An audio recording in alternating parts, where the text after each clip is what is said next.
정부에서 계속 대출 조이기가 들어가고 있습니다. 은행에서도 대출 조이기가 들어가고 있죠. 이는 국제적 협약인 바젤3 영향력이 물론 크겠지만 이전에 집값 그리고 가계부채 문제가 굉장히 커졌기 때문에 정부로서는 쪼일 수밖에 없다. 그리고 세금 올리는 것까지. 자, 세금 올리면은 잘못된 규제로 인해서 뭐 매물이 잠기고 세입자한테 전가하고 집값이 폭등한다. 뭐 이런 이야기를 하고 있는데 가정에 가정을 더해서 하는 이야기이고 실질적으로 어떤 효과를 바라고 그런 식으로 진행을 하는지 이런 부분에 대해서 보셔야 되겠죠. 지금도 집값 고점 경고는 계속 나오고 있습니다. 홍남기 부총리가 6월 초에 발표했었죠. 2008년과 21년을 비교하면서 물가 상승률을 배제한 실질 가격 기준으로 이전 수준의 과거 고점에 근접했다. 물가 상승률을 배제하지 않고 2008년을 넘어선 지 오래죠. 물가 상승률 및 유동성 등 종합하여 고려하더라도 이미 2008년 이상이다. KB 지표에서 주택 구매력 지수나 주택 가격 부담 지수 이런 거 보면은 이미 리먼 시절을 넘어섰다. 서울 아파트만 보더라도. 그리고 6월 말 다시 한번 얘기했습니다. 단기적으로 소득과 괴리된 주택가격 상승. 이 말이 중요하죠. 주택가격은 소득과 같이 괴리되는 순간 이것은 거품이에요. 왜냐? 미국 같은 경우는 괴리될 수 있어요. 왜냐면은 민간 임대주택이 대부분 어디서 나오느냐? 부동산 회사에서 사서 월세 수익을 올리려고 여러 채를 사요. 수익률을 계산해서. 그런 식으로 진행을 하는데 우리나라 같은 경우는 다 전세로 갭투기 들어간다. 대부분이. 그러니까 갈수록 과도한 레버리지. 이것이 주택 하방 리스크로 작용할 것으로 분석했다. 자, 이런 경고를 물론 아예 안 하진 않았지만 요즘 들어 너무 경고를 많이 하는 것 같지 않냐. 특히 정부에서야 집값 비싸다 하면서 이야기를 하는데 한국은행에서 이런 경고가 많이 나온다는 건 굉장히 위험해졌다는 소리예요. 하락 위험 경고하고 있다. 서울을 중심으로 집값이 고평가됐다. 자, 고평가 정도 아니에요. 거의 해외에 지금 부동산 거품 끼고 있다 이야기하고 있는데 그만큼 안 꼈는데 코로나 특수인 거고 우리나라 같은 경우는 그 전부터 계속 유도를 했었죠. 초이노믹스 이후부터. 그래서 어떻게 됐어요? PIR이 거의 1.5배에서 2배 수준이다. 선진국에. 그럼에도 불구하고 고평가가 아니고 미국도 부동산 오르고 있어요. 미국도 30대가 사고 있어요. 이딴 이야기나 하는 인간들 정신이나 제대로 박혔냐. 자, 그럼에도 불구하고 계속 이렇게 이야기를 해요. 전문가란 작자들. 왜? 이 사람들 누구예요? 증권 자산승계연구소장 자산관리하는 사람이죠. 지금 자산 관리하는 사람들은 뭐라도 사라고 그래요. 현금 보유하세요 라고 말하면은 고객들 떨어져 나가니까. 여기 말할 것도 없죠. 부동산 수석 전문 임원. 은행에서는 부동산 떨어진다고 얘기 안 합니다. 시중은행에서는. 왜냐면 담보가치가 떨어질 수 있기 때문에. 이 보는 사람들만 불러가지고 계속 안 떨어진다 하고 있는 거예요. 왜? 떨어지게 되면 리스크가 커지니까. 고객 여러 명 두고 있는데 오른다고 해서 샀는데 규제가 생각보다 강하고 인플레이션이 생각보다 빨라서 떨어져요. 그러면은 언론에 나가서 떨어집니다 하겠어요? 안 떨어집니다 하면서 고객들 보고는 빨리 팔라고 할 수도 있죠. 그렇게 분석하시는 분들도. 그래서 이런 사람들만 불러서 언론에서 이야기를 하고 있더라. 대체적 견해는 상승 추세 지속이다. 예전에 한번 80% 이상이 이해관계자라는 영상 올린 적 있었죠. 이렇게 이야기를 하고 있다. 계속 이렇게 언론에서 부추기고 전문가란 작자들이 부추기니까 고점 경고에도 계속 상승폭 확대된다. 이런 이야기 나오고 있죠. 요즘에 그런 기사 많이 나오죠. 고점 경고에도 올라간다. 그 이유는 정책 불신이다. 정책을 냈는데도 올랐으니까.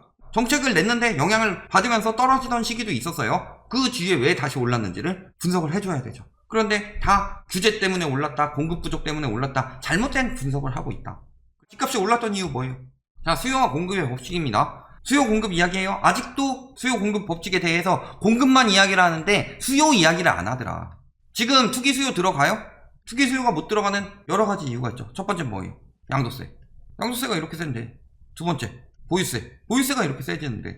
세 번째 취득세. 살 때부터 얼마씩 내는데. 특히 다주택자들. 요 3세금 때문에 투기 수요가 막혔죠.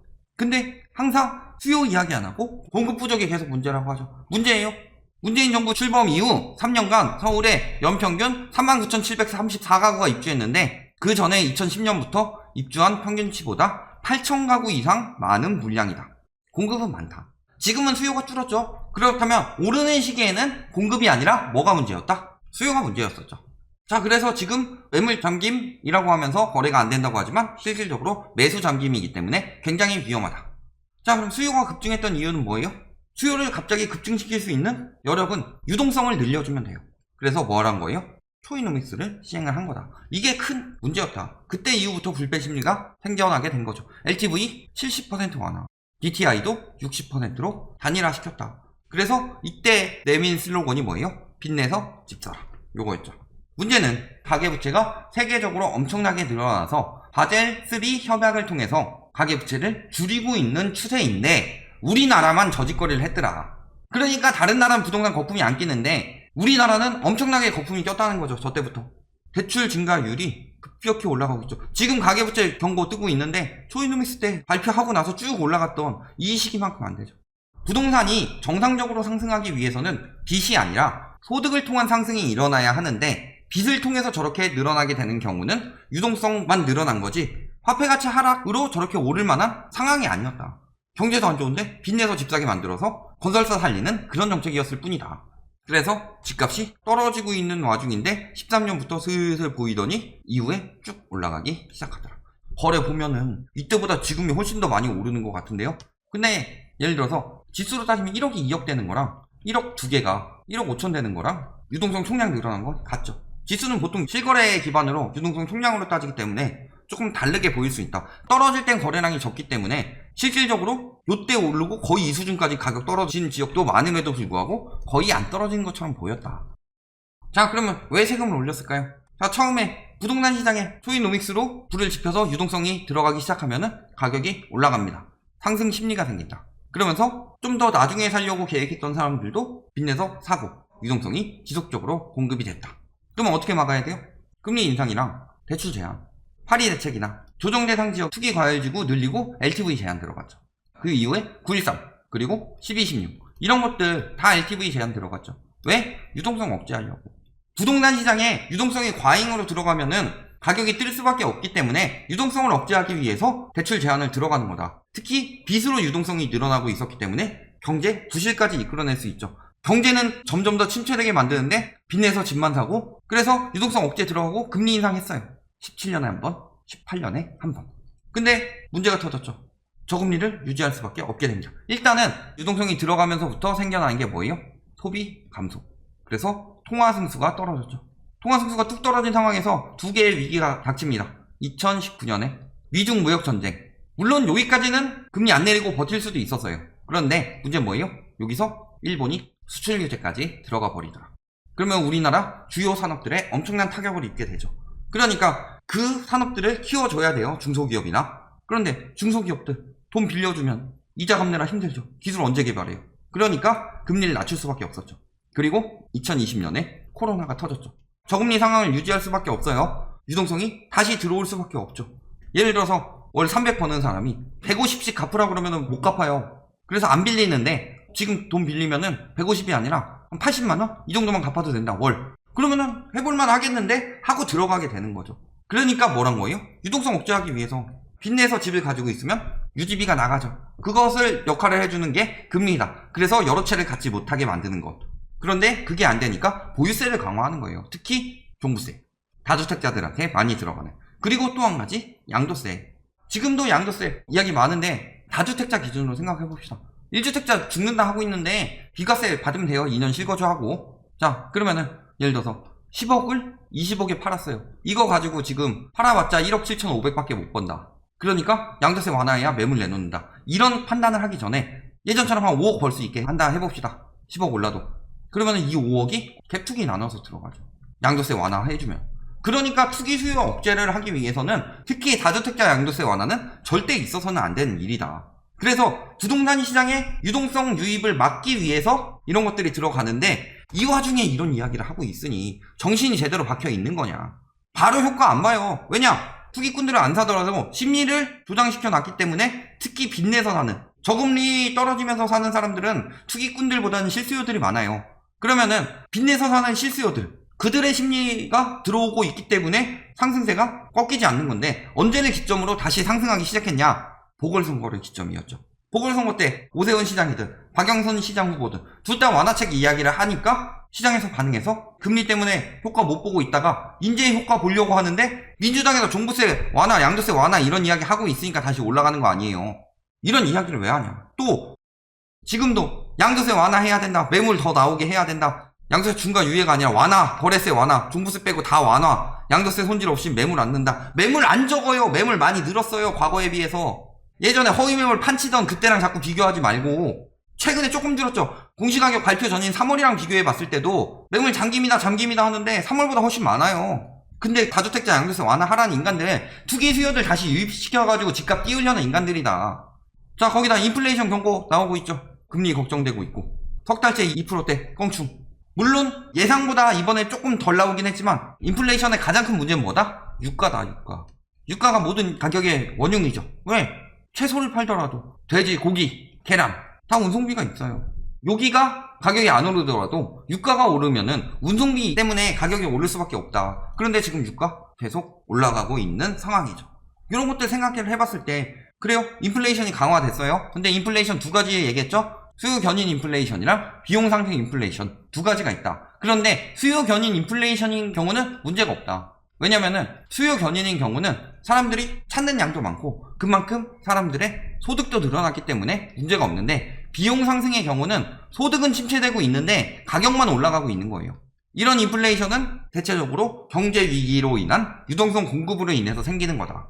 그러니까 이 비용 상승 인플레이션을 잡기 위해서 가장 좋은 방법은 유동성 회수이고, 그 첫 번째 방법이 테이퍼링이고 두 번째 방법이 금리 인상이다. 근데 우리나라는 테이퍼링 그렇게 많이 안 했죠. 미국처럼.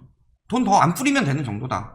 근데 경제 위기 때문에 양극화가 너무 벌어져서 재난지원금을 뿌리면서 세금으로 많이 회수를 하는 거죠.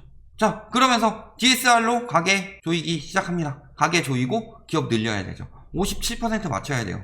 기업 비율을. 그리고 DSR 규제가 들어가는 이유, 바젤3 때문이죠. 미래 대비까지 해야 되는 거다. 그래서 금융당국의 총량 부재, 그리고 바젤3 조기 도입 조건 때문이다. 그러니까 우리나라가 여태까지 너무 돈을 많이 빌려줬던 거지, 다른 나라는 2008년에서 2012년 이때부터 규제가 들어갔는데 우리나라는 띄운다고 이제서야 도입돼서 문제인 거지. 이게 주거사다리를 끊으려고 한다. 왜 진즉에 하지 않았냐? 진즉에 못했으니까. 체계 만들어 놓고 해야 되잖아요. 자, 그리고 은행권 자체적으로도 쪼이고 있습니다. 어때요? 우대금리 축소하고 삭제하고 있다. 대출 축소하고 있고, 예대율 비상 걸렸죠. 예적금 금리를 왜 올리고 있냐 지금. 저금리 때문에 예금은 안 들어오고 대출만 많이 받아가니까 예대율에 비상 걸렸다. 이러면 은행권까지 문제가 생기게 되면 문제가 커져요. 그러니까 금리 올리는 거죠. 이런 상황이다. 이 와중에도 뭐 서민 죽인다, 20, 30대 죽인다 이딴 이야기를 하고 있냐. 두 번 올려도 긴축 아니라고 하죠. 금리 올리면 자산시장에 충격이 갈 수밖에 없어요. 자산시장에 충격이 가더라도 가계부채 문제가 너무 크다. 이거 잘못 건드리면은 과거 리먼 브라더스 은행 무너지듯이 금융권까지 타격을 입을 수 있다. 그러니까 금리를 올려서 투자보다 예금으로 이동을 시키고 대출을 억제하는 방향을 쓰는 거다. 자산시장이 붕괴를 하더라도 경제가 무너지기 전에 막아야 된다. 스태그플레이션이 일어날 수 있으니까. 얼마나 됐냐? 가계부채 GDP 대비 103.8%, 리먼 이상이에요. 역대 최고죠. 가처분 소득 대비 200%예요. 엄청나게 위험한 상황이죠. 지금 가계부채 증가 속도 OECD 1위. 언제부터 비교했어요? 2015년 4분기부터. 세계적으로 증감률이 가장 크다. 그럼에도 불구하고 주거사다리 해서 집값 올려주세요. 이딴 이야기나 하고 있으니 정신 나갔다. 자, 결론 뭐예요? 대출 쪼이는 이유? 자산시장 거품 이 문제도 있지만 얘가 가계부채 문제를 만들어냈기 때문이죠. 그래서 가계부채로 인해서 생겨나는 소비 감소, 이런 것까지 여러가지 문제를 야기하기 때문에 자산 침체보다 금리를 올릴 수밖에 없는 상황이다. 그렇다면 정부에서 대출 쪼여서 집을 사지 말아라 경고를 하는 이유가 뭐예요? 붕괴? 뭐지? 않았다. 적어도 내년까지 코로나 이전 수준까지 금리 올릴 가능성 굉장히 높습니다. 그럼에도 불구하고 2030은 지금이라도 집 사라 이딴 이야기 하고 있어요. 그러면서 제대로 된 자료는 하나도 안 들고 나오고 있다. 반박할 수 있으면 반박해가지고 와라. 자료 들고 와서. 그냥 무조건 오른다고 하고 세계적인 추세니하고 뭉뚱그려서 넘길 생각하지 말고. 왜 대출을 쪼이기 시작했다? 위험하다. 그리고 이럴 때는 현금 보유나 안전자산 쪽으로 생각을 해야 된다. 이렇게 말씀드리겠습니다.